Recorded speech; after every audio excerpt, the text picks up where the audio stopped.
For the rest of the week, the training division is focusing on team building. With day 2, the training division is splitting in half, with half of us heading up to Whangaparoa for some orienteering, and the other half heading to Muriwai for some high ropes. One of my highlights from Experiential Week was orienteering up at Shakespeare Regional Park. Here we learnt basic map reading, compass skills and just general team building. We were given a number of locations to navigate to by running up and down hills and paddocks. This was challenging in the heat but was definitely worth it for the beautiful views and the relief of finding the locations without getting lost. There we go. I'll just put up there. Hi everyone, we're here at Laxton Reserve helping out the community by clearing up the rubbish. We've just been down the bank clearing up the rubbish there, and this is all the rubbish we've found. We've found anything from car tires to old furniture to bottles and chairs. There's a lot here, but we're still going.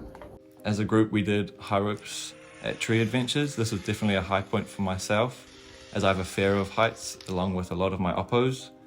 Between 8 and 10, they can get up to 15 meters in height. That really forced me to face my fears and conquer them. So it was very cool to get out there and experience that.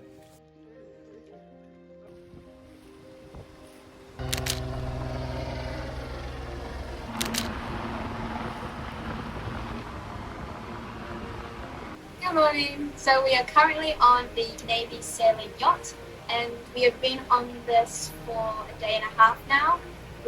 Some of the drills we have learned man overboard, hoisting sails and manoeuvring the boat under sail, and we are currently navigating the courses. This morning we set up from Islington Bay, and now we're plotting our course to Rotorua Island using our chart and compass.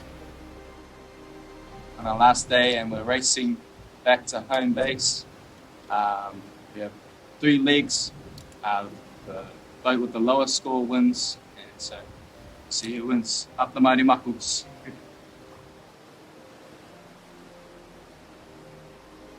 And that ends our experiential week. We had lots of fun doing orienteering, high ropes, tree planting. It was really meaningful to us to help the community by picking up 3 tons of rubbish. It was good to be out of the training environment for a week and just relax, do lots of team building exercises. It really boosted our morale. It was meaningful to us because we helped the community.